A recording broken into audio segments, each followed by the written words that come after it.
Jess keeps hearing a whimper voice calling out for help as she conveys this voice to Mr. Pig as well. The voice keeps repeating to save her from terrifying darkness, which scares Mr. Pig, and he asks Jess to halt the transmission. Jess announces that she has to save the owner of this voice, but Mr. Pig objects, stating that they don't even know the person behind the voice. In the meantime, Nod also wakes up and Jess transmits the voice to him as well. This shocks him as he questions them regarding this voice. Jess explains that a Yema named Blaze is calling out for their help.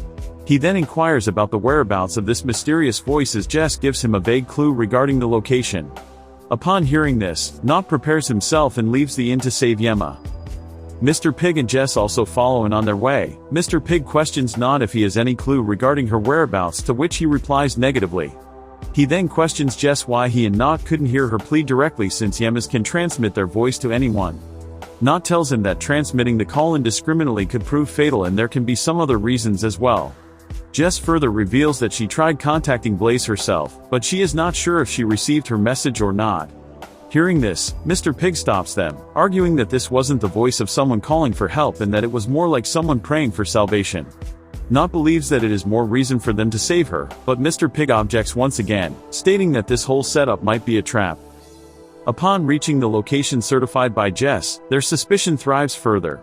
According to Jess, Yemas generally pray to the stars and that they are forbidden to enter churches. However, Blaze's voice is coming from a church. Hearing this, Mr. Pig realizes what is happening, which makes Jess and Nod curious. Following this, Nod and Jess approach the church as Nod knocks on the door. A mysterious father appears from the inside and questions their presence. Nod explains that they are looking for a Yema named Blaze and that Jess could hear her plea. The man absolutely denies the presence of any Yema inside, but allows Nod to investigate if he wants. With this, Nod enters the church, leaving Jess all alone. Previously, Nod had suggested to charge straight in, but Mr. Pig objects, stating that it would be dangerous. With all of this going on, Jess suggests another plan. Fast forward to the present, as Jess is standing outside the church, a man approaches her from the back door as Mr. Pig notices him immediately. He warns Jess that a man carrying some anesthetics is approaching him. As soon as the man rushes towards Jess, Rossi confronts him with Mr. Pig ambushing him from behind. In the meantime, Nod also appears from the church and renders him unconscious.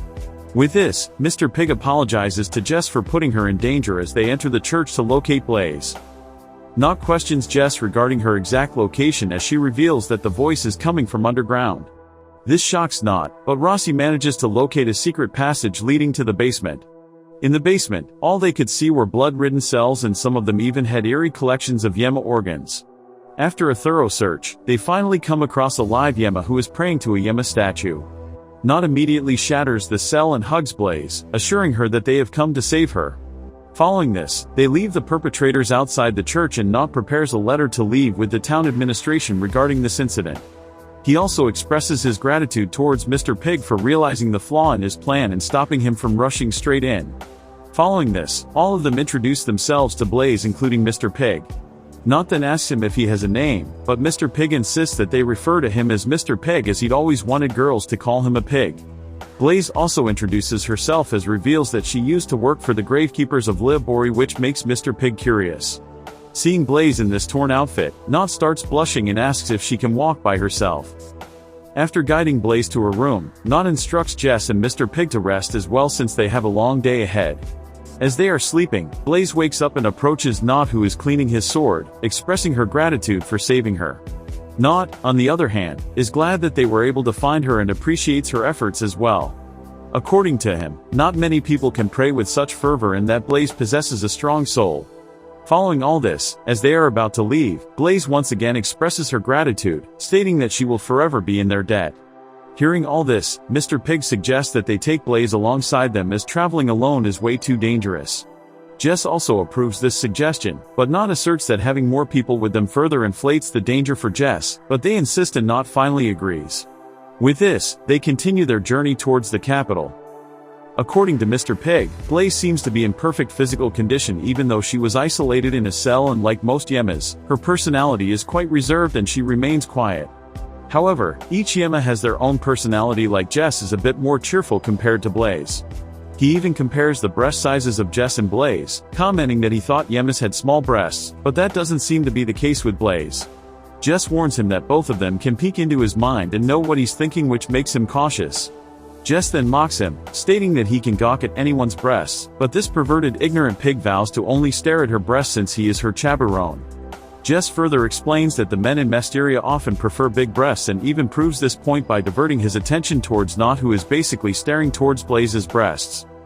Despite this, Mr. Pig attempts to clear himself by comparing her chest to small violet flowers in a sunflower field, but Jess fails to comprehend this. Following this, Jess addresses Mr. Pig as brother and hands him an apple. This shocks Mr. Pig as he wasn't expecting her to call him brother. Jess quotes his own statement from last night, asserting that he was the one who clarified their relationship as that of a brother and sister. Mr. Pig, however, explains that he was just giving an example and that there's no need to address him differently. Jess then asks if he doesn't like being called a brother, which puts Mr. Pig into a trance as Jess once again addresses him as brother and feeds him an apple. Hearing this weird conversation, Not approaches them and questions them regarding this. Mr. Pig explains that he is not the sort of person who enjoys being called brother by young, beautiful females, as Not mocks him. Jess then questions Not if he likes elder sisters, to which he replies negatively, but Jess reveals that Not was addressing someone as big sister in his sleep, asking her if he can put his head on her lap. Not tries explaining that he wouldn't want the women he likes to coddle him when he addresses her as big sister and cradles his head in her lap. This basically explains everything. Following this, they reach the impaling stones as Jess explains the backstory of this place. Not also explains some distinguishing features of this place and warns them that there might be multiple enemies lurking nearby. With this, they discover a cave to camp where Not sets up the fire and others rest up. Mr. Pig accepts the fact that he underestimated Not previously, but this journey has clarified his skill set as an exemplary leader and as someone they can blindly rely on. Not carefully chose the safest route for this journey, and his planning was also exceptional. He impressed him even further during that church incident, and compared to him, Mr. Pig has done nothing impressive for Jess. At night, Not suddenly wakes up Mr. Pig and instructs him to head outside for some discussion. In the meantime, Blaze is still praying. As both of them sit down to talk, Not questions Mr. Pig if he is prepared to die. I wonder why he asked him such a weird question, and I'm positive that there is something wrong with Blaze. There is definitely something off about this situation. Anyways, make sure to like and subscribe, so you don't miss out on future episodes. Sayonara. SW.